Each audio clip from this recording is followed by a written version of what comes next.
Si mañana una tormenta arrancara techos, tumbara paredes y dejara al descubierto que casas fueron pensadas para resistir de verdad, mucha gente se llevaría una sorpresa incómoda. No siempre gana la vivienda más bonita ni la más cara, ni la que mejor vende el catálogo. A veces gana la que casi nadie quiere mirar. Y ahí entra una pregunta que incomoda a constructores, bancos, normativas y hasta a vecinos enteros. Si los Quonset huts son tan resistentes, tan eficientes y tan difíciles de derrotar por viento, nieve, fuego y tiempo, ¿por qué siguen tratándolos como una rareza mientras el barndominio tradicional se vende como si fuera la solución definitiva? La respuesta no es simple, y justamente por eso vale la pena escucharla hasta el final, porque esta no es solo una historia de acero curvado, es una historia sobre una idea tan efectiva que terminó chocando no con la física, sino con el sistema. Y cuando una estructura desafía intereses instalados, de pronto empiezan a aparecer obstáculos que no tienen nada que ver con si el edificio funciona o no. Para entender por qué tantos ingenieros estructurales miran con respeto a los Quonset huts,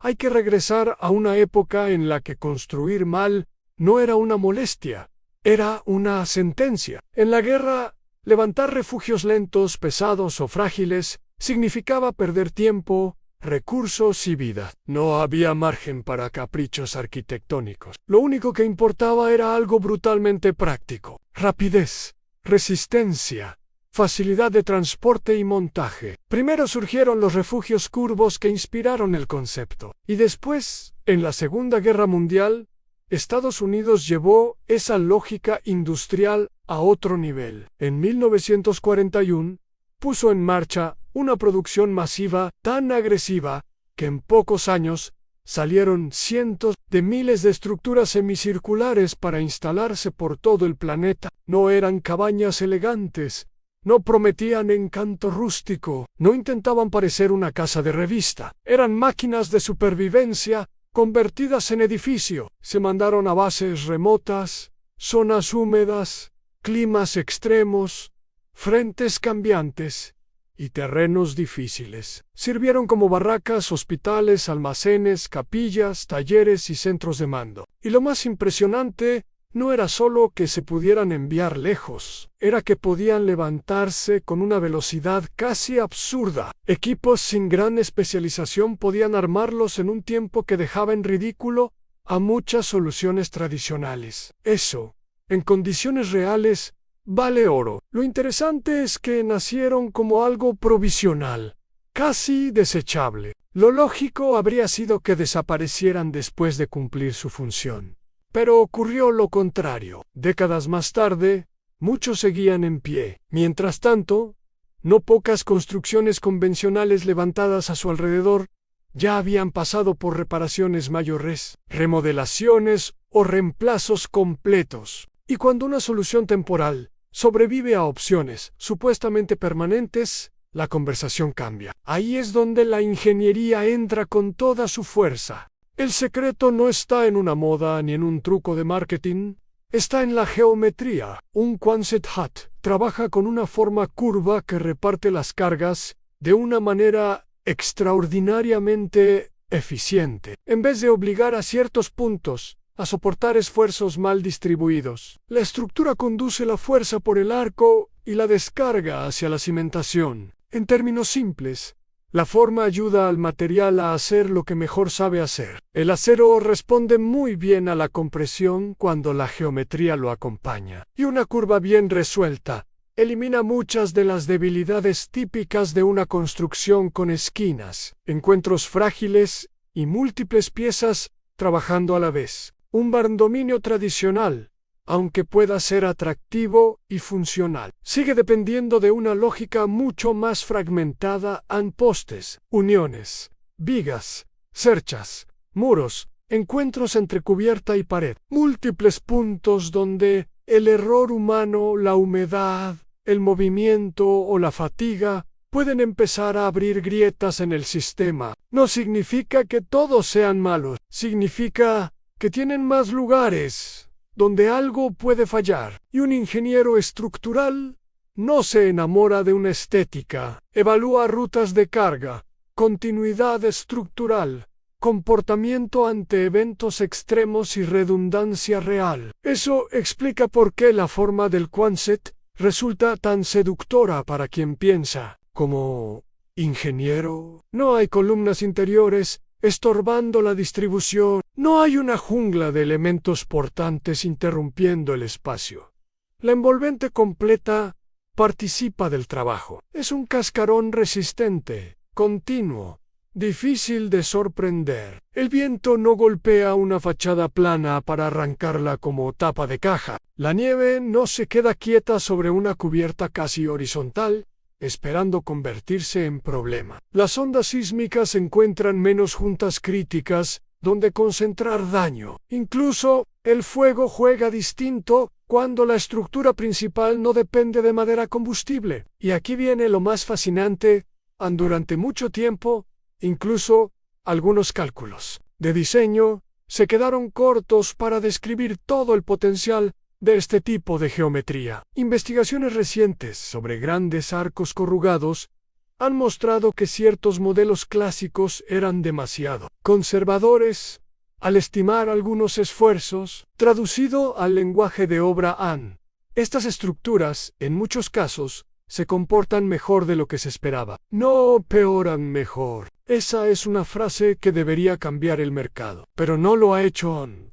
Y ahí empieza el verdadero misterio, porque si una estructura es fuerte, rápida de montar, eficiente en materiales, resistente a fenómenos extremos, y además capaz de ofrecer grandes espacios interiores sin apoyos intermedios, uno supondría que el camino para habitarla sería directo. Pero no, en muchísimos lugares, el problema no aparece en el cálculo estructural, aparece cuando toca pedir permiso, buscar financiamiento, asegurar la vivienda o convencer a un tasador de que no está frente a una excentricidad imposible de valorar. Y ese choque con la realidad burocrática es exactamente lo que frena a los Quonset huts, más que cualquier defecto técnico. Los códigos residenciales suelen estar escritos pensando en lo que ya domina el mercado, no necesariamente en lo mejor, sino en lo más habitual. Eso significa que una casa convencional de entramado de madera entra por la puerta principal, tablas, separaciones, espesores, soluciones repetidas millones de veces. Todo está tabulado, previsto y aceptado. En una vivienda de arco metálico normalmente sale del carril prescriptivo y cae en la categoría de construcción no convencional. Y esa etiqueta cambia todo. Lo que para una casa estándar puede resolverse siguiendo manuales, para un Quonset suele exigir planos sellados por ingeniero, revisiones adicionales y un proceso más largo, más caro y más desgastante. No es un detalle menor. El sistema premia lo familiar y castiga lo distinto. Incluso hay municipios que ni se molestan en discutir el rendimiento estructural. Simplemente prohíben este tipo de edificios como vivienda, sin una gran explicación técnica, sin demostrar que fallan, sin una base sólida, más allá de que no encajan con la imagen o con las reglas heredadas. Y cuando eso ocurre, la conclusión es brutal.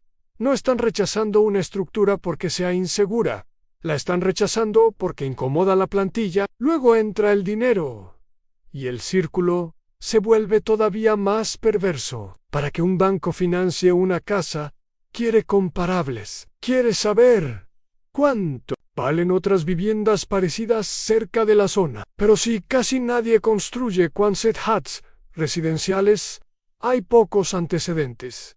Y si hay pocos antecedentes, el tasador duda. Si el tasador duda, el banco se pone rígido. Si el banco se pone rígido, menos personas se animan a construirlos. Y como menos personas los construyen, nunca se generan suficientes comparables para romper el patrón. Es un bucle perfecto. No se financian porque son raros y siguen siendo raros porque no se financian. Mientras tanto, el bardominio tradicional juega con ventaja, aunque también pueda considerarse fuera del molde en ciertos contextos. Se acerca más al idioma que el mercado ya entiende en postes, marcos, cubiertas conocidas, acabados que parecen casa, procesos que contratistas, aseguradoras y entidades financieras reconocen sin fruncir el ceño. En otras palabras, no siempre gana la mejor estructura.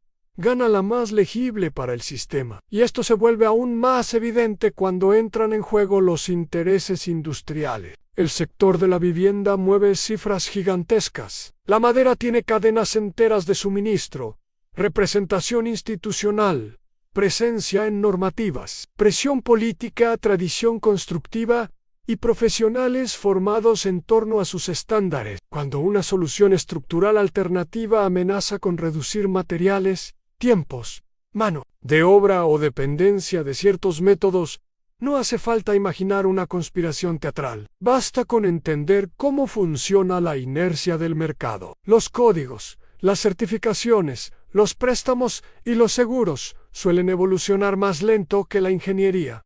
A veces, muchísimo más lento. Por eso la pregunta correcta no es si un Quonset hut puede funcionar. Como vivía. La historia ya demostró que si la física también. La pregunta real es quién gana y quién pierde si esa opción se vuelve masiva.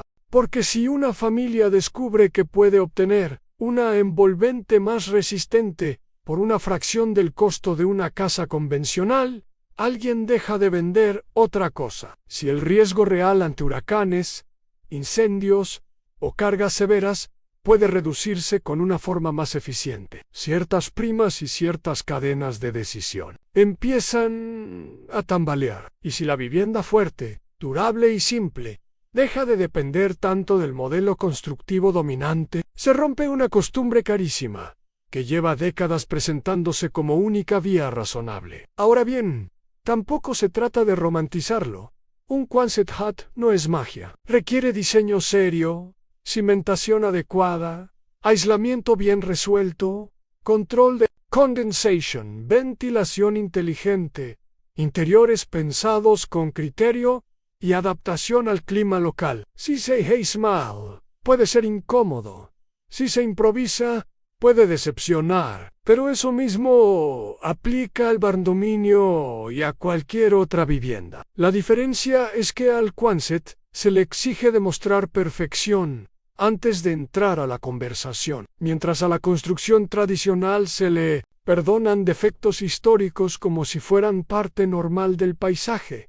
Y quizá ese sea el punto más revelador de todos. Los ingenieros estructurales, cuando son honestos con los números, no suelen enamorarse del discurso decorativo. Ven otra cosa. Ven una forma que aprovecha mejor el material. Ven continuidad donde otros ven rareza. Ven menos puntos débiles. Ven un comportamiento más noble frente a viento, nieve y cargas dinámicas. Ven una lógica constructiva que nació para resolver problemas reales, no para fotografiarse bien en folletos. Why is so? Por eso, cuando comparan un Quonset hut con un bardominio tradicional, muchos no están eligiendo entre estilos, están eligiendo entre dos filosofías. Una depende de ensamblar muchas piezas para obligarlas a comportarse como un todo.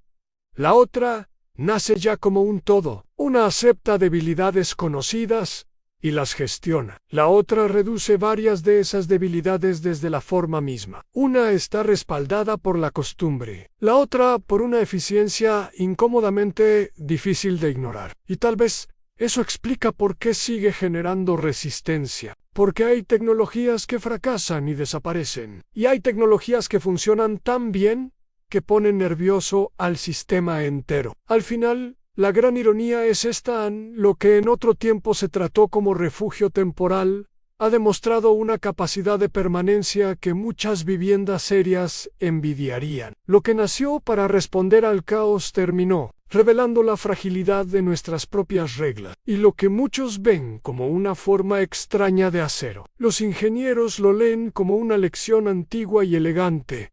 Cuando respetas la física, el edificio deja de pelear contra las fuerzas y empieza a trabajar con ellas. Quizá por eso los Quonset huts Siguen ahí, tercos, silenciosos, sobreviviendo décadas, tormentas y prejuicios. No necesitan gritar para demostrar lo que son. Sus curvas ya lo dicen todo. Y cuanto más tiempo pasa, más difícil se vuelve ignorar una verdad incómoda.